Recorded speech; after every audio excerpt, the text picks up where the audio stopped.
SLC ആകുമ്പോഴേക്ക് ഉമ്മാക്കും ബാപ്പാക്കും A+ന്റെ ബേജാറാണ്. ഉസ്താദുമാരോട് പറയുന്നു, ഉസ്താദേ ട്യൂഷന് ചേർത്തിട്ടുണ്ട്, SLC ആണ്, 10 A+ വാങ്ങുന്ന മകനാവണം എന്റെ മകന്. അതുകൊണ്ട് ട്യൂഷൻ ഉണ്ടായതുകൊണ്ട് ഒന്നുകിൽ അവൻ വരാതിരിക്കും, വരൽ നിങ്ങൾക്ക് നിർബന്ധാണെങ്കിൽ അരമണിക്കൂർ കഴിഞ്ഞ് ഞങ്ങൾ വിട്ടോളണം. ആർക്കാ നിർബന്ധം? ഉസ്താദ്മാർക്ക് നിർബന്ധാണെങ്കിൽ അരമണിക്കൂർ കഴിഞ്ഞാൽ വിടണം. 5 മിനിറ്റ് വൈകിയാൽ പിന്നെ വിടാൻ പറ്റൂല. 10 A+ന് വേണ്ടി ട്യൂഷനും കൊടുക്കുകയാണ്. സ്കൂളിന്റെ ടൈം തന്നെ നമുക്ക് പോരാ, നമുക്ക് കിട്ടണില്ല, അതും പോരാ, ട്യൂഷനും കൊടുത്ത് മദ്രസയുടെ സമയവും ഒരു വിലയും കൽപ്പിക്കാതെ മക്കൾക്ക് നമ്മൾ 10 A+ വാങ്ങിക്കൊടുത്താൽ 10 A+നോട് ഞാൻ എതിരല്ല.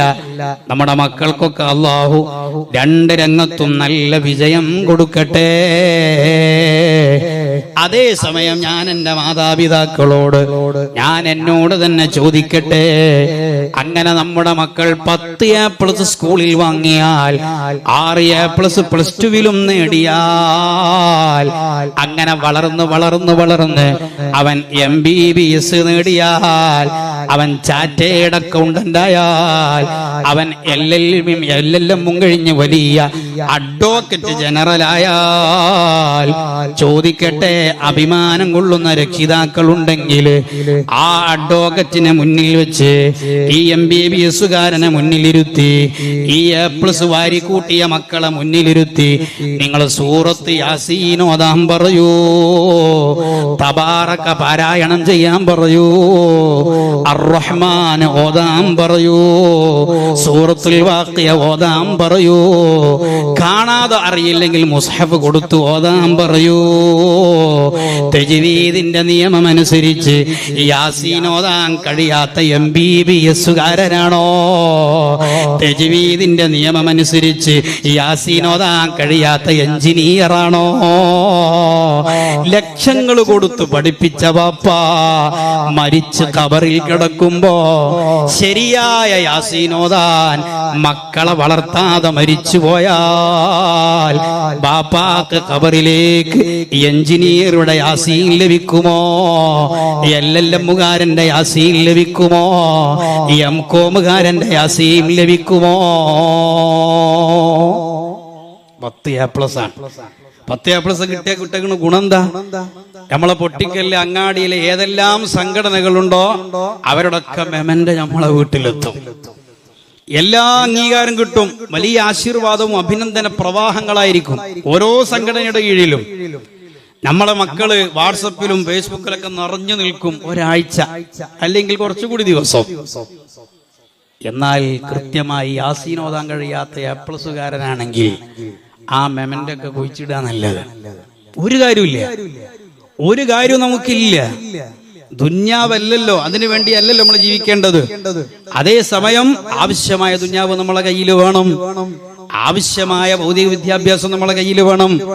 അതിന്റെ പേരിൽ മതവിദ്യാഭ്യാസത്തെ 2ാം നമ്പറായി കാണുന്ന രക്ഷിതാക്കളോടാണ് ഞാൻ പറയുന്നത്, നാം മക്കൾ തജ്വീദ് അനുസരിച്ച് ഖുർആൻ ഓതാൻ കഴിയുന്നവരാണോ? ഇപ്പൊ നമ്മുടെ മദ്രസയിലെ അവസ്ഥ എടുത്തു നോക്കുകയാണ്. കഴിഞ്ഞ വർഷം ഉള്ള കുട്ടികള് വർഷം വരിസംഖ്യ എഴുതുമ്പോ കുട്ടികളെ എണ്ണം കുറവാണ്.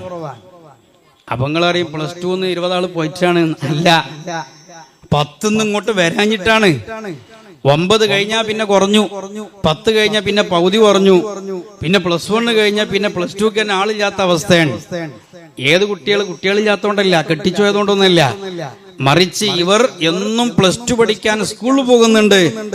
ആഴ്ചയിൽ ഒരു 2 ദിവസം നമ്മുടെ മദ്രസയിലെ ഉസ്താദുമാര് അവർക്ക് വേണ്ടി തയ്യാറായ ദിവസം നിശ്ചയിച്ച് വെച്ചിട്ട് പോലും ആ ഉസ്താദുമാരുടെ മുമ്പിൽ ഒരു അരമണിക്കൂർ 1 മണിക്കൂർ ദീന് പഠിക്കാൻ ഇരുത്താൻ നമ്മുടെ മക്കളെ മദ്രസയിലേക്ക് +2നും +1നും 10ാം ക്ലാസ്സിലേക്കും പറഞ്ഞേക്കാൻ തയ്യാറാകാത്ത ഏതെങ്കിലും മാതാപിതാക്കള് എന്റെ പ്രസംഗം കേൾക്കുന്നവർ ചെയ്യുന്നവരിലുണ്ടോ?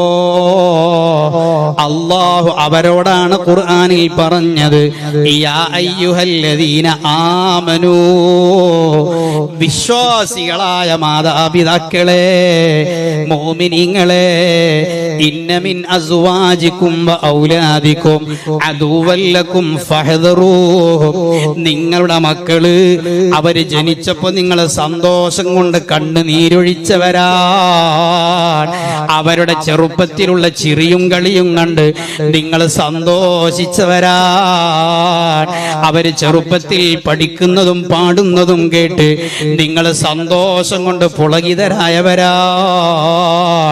അതേ മക്കള് അതുവല്ലക്കും, നിങ്ങളെ കഴുത്തെറുക്കുന്ന മക്കളായി, നിങ്ങളെ അനുസരിക്കാത്ത മക്കളായി, നിങ്ങളെ ചവിട്ടി പുറത്താക്കുന്ന മക്കളായി, നിങ്ങളെ ധിക്കരിക്കുന്ന മക്കളായി, മുഖത്തു നോക്കി കയർത്ത് സംസാരിക്കുന്ന മക്കളായി മാറുന്നത് ശ്രദ്ധിക്കണേ മാതാപിതാക്കളെ. ഇത് ഞാൻ പറഞ്ഞതല്ല, പരിശുദ്ധ ഖുർആനിൽ ഖാലല്ലാഹു അസ്സ വജൽ. മക്കളെ ബോധ്യപ്പെടുത്തണം. മദ്രസയിൽ 12 ഉണ്ടെങ്കിൽ 12 പോകാൻ മക്കളെ ബോധ്യപ്പെടുത്താൻ നമ്മൾ തയ്യാറാവണം. മാതാപിതാക്കൾക്ക് ബോധം വേണം, ഇല്ലേ? നിങ്ങൾ ഉസ്താദിനോട് ചോദിച്ചു നോക്കി, ആഴ്ചയിൽ 2 ക്ലാസ്സിൽ ഉസ്താദ് +1 +2 ആകെ 2 ദിവസം, അത് സ്കൂളില്ലാത്ത ദിവസമാണ്, ശനിയാഴ്ച ഞായറാഴ്ചയാണ്, അല്ലേ? അതുമാണ്. എന്നാലും നമ്മളെ മക്കളെ പറഞ്ഞേക്കൂല. ആളാഖിറത്തിൽ മക്കള് പ്രതികാരം ചോദിക്കും. എങ്ങനെ ചോദിക്കുക? അരിനല്ലതീനി അവല്ലാന, ഖുർആനിൽ അത് പറയുന്നുണ്ട്. നമ്മുടെ മക്കൾ നമ്മളെ പകരം ചോദിക്കും, അല്ലാഹ് എന്നെ വഴിപിഴപ്പിച്ച എന്റെ മാതാപിതാക്കൾ എവിടെ? മദ്രസയിൽ 10 +1 +2 ഉണ്ടായിട്ടും എനിക്ക് നിസ്കാരത്തിന്റെയും മറ്റു മസലകളൊക്കെ കൃത്യമായി പഠിക്കേണ്ട പ്രായപൂർത്തിയാകുന്ന സമയത്ത് എന്റെ SLCയുടെ പേര് പറഞ്ഞ്, +2വിന്റെ പേര് പറഞ്ഞ്, മറ്റു ഭൗതിക താല്പര്യത്തിന്റെ പേര് പറഞ്ഞ് ഇവിടെ +2 വരെ ഉസ്താദുമാര് പഠിപ്പിക്കാൻ തയ്യാറായിട്ടും എന്നെ പഠിപ്പിക്കാൻ പ്രേരിപ്പിക്കാതെ, എന്നെ അതിന് ഉപദേശിച്ച് നിർബന്ധിപ്പിക്കാതെ അങ്ങനെ ഞാൻ അങ്ങ് ജീവിച്ച് ഖുർആൻ ഞാൻ മറന്നുപോയി, അല്ലെങ്കിൽ നിസ്കാരം എങ്ങനെയാണ് എന്ന് ഞാൻ മറന്നുപോയി, അല്ലെങ്കിൽ മാതാപിതാക്കളെ അനുസരിക്കേണ്ടത് എങ്ങനെയാന്ന് ഞാൻ മറന്നുപോയി. അങ്ങനെ ആ കാലത്തിലെ ലഹരിയിലും മറ്റു അഡിക്ഷനിലും ഞാൻ അങ്ങ് പെട്ട് കേടുവന്നു പോയി. അതിനെല്ലാം കാരണം എന്റെ മാതാപിതാക്കളാണ്. അരിനല്ലതീനി അവല്ലാന, ഞങ്ങളെ വഴിപിഴപ്പിച്ച മാതാപിതാക്കളെ ഞങ്ങൾക്കൊന്ന് കാണിച്ചു തരണം അല്ലാഹ്.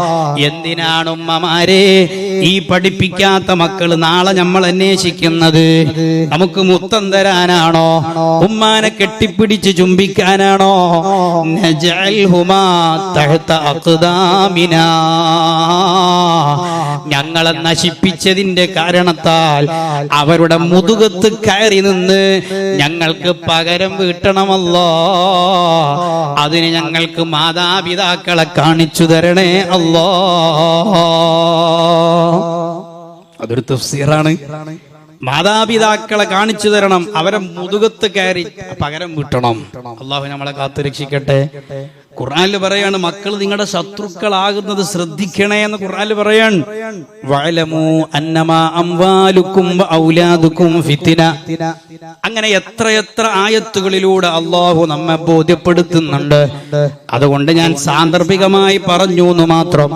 മദ്രസയിൽ എത്ര ക്ലാസ് ഇവിടെ നടക്കുന്നുണ്ടോ അതിലേക്ക് നമ്മളെ മക്കളെ പറഞ്ഞയച്ചോ, ലാഭമല്ലാതെ നഷ്ടമില്ല. അപ്പൊ ഖുർആൻ ഓതാൻ കഴിയില്ലേ? വട്ടപൂജ്യാണ്. SLC 10 A+ വട്ടപൂജ്യം. ഖുർആൻ ഓതാൻ കഴിയുന്ന മക്കളാവണം. എന്നാൽ ഖബറിൽ സുഖത്തോടെ സന്തോഷത്തോടെ കിടക്കാൻ കഴിയും. എന്റെ മക്കൾ യാസീൻ പഠിച്ച മക്കളാണ് എന്ന് പറയാൻ നമുക്ക് കഴിയുമോ? നമ്മൾ ഭാഗ്യവാന്മാരാണ്. ആ മക്കൾ ഇശാ മഗ്‌രിബിന്റെ ഇടയിൽ യാസീൻ ഓതുമ്പോ, അല്ല ഏത് സദസ്സിൽ യാസീൻ ഓതുമ്പോ അല്ലാഹു സ്വീകരിക്കുന്ന യാസീനായാൽ അതിന്റെ സന്തോഷം ആ ബാപ്പക്കല്ലേ കിട്ടുന്നത്, ഉമ്മക്കല്ലേ കിട്ടുന്നത്. ഹബീബായ നബി സല്ലല്ലാഹു അലൈഹി വസല്ലമ തങ്ങൾ പഠിപ്പിച്ചു, ഒരു മനുഷ്യൻ മരണപ്പെട്ടു പോയാൽ അവന്റെ എല്ലാ അമലുകളും നിന്നുപോയി. ഇനി സുബ്ഹി അവന് കഴിയില്ല, തഹജ്ജുദിന് എഴുന്നേൽക്കാൻ വയ്യ, വിത്റിന് അവസരങ്ങളില്ല, റമദാനിൽ നോമ്പെടുക്കാൻ കഴിയില്ല. എല്ലാ അമലും മുറിഞ്ഞപ്പോഴും 3 അമലുകൾ ബാക്കിയാണ്. അതേതാണ്? ഒന്ന്, അല്ലാഹുവിന്റെ ഹബീബ് സ്വല്ലല്ലാഹു അലൈഹി വസല്ലമ തങ്ങൾ പഠിപ്പിച്ചു, ഒന്ന് സ്വദഖത്തുൻ ജാരിയ, അത് പൈസ ഉള്ളവർക്കേ നടക്കുള്ളൂ. 2, ഇൽമുൻ യുന്തഫഉ ബിഹി, അതെല്ലാവർക്കും അല്ലാഹു കൊടുക്കൂല, അത് പഠിച്ച ആലിമീങ്ങൾക്ക് അതും സാധിക്കുള്ളൂ. അപ്പൊ നമുക്ക് അതിലും തെറ്റൂല. 3 പറഞ്ഞു വലദുൻ സ്വാലിഹുൻ യദ്ഉ ലഹു, നല്ല യാസീൻ ഓതി വാപ്പാന്റെ ഹളറത്തിലേക്ക് ദ്വാരക്കാൻ പറ്റിയ മക്കള് എന്നത് അതിന്റെ ഒരു അർത്ഥമാണ്. വാപ്പാന്റെ ഖബറിലേക്ക് നല്ല രൂപത്തിൽ യാസീൻ ഓതി ദുആ ചെയ്യാൻ പറ്റുന്ന മക്കളുണ്ടോ, ആ അമല് മുറിഞ്ഞു പോകൂല. ഖുർആൻ ഓതാൻ പറ്റിയ മക്കളെയാണ് നമ്മൾ വളർത്തേണ്ടത്. നമ്മൾ മാത്രല്ല, നമ്മളെ ഖുർആനും നമ്മൾ നന്നാക്കണം, ഇല്ലേ?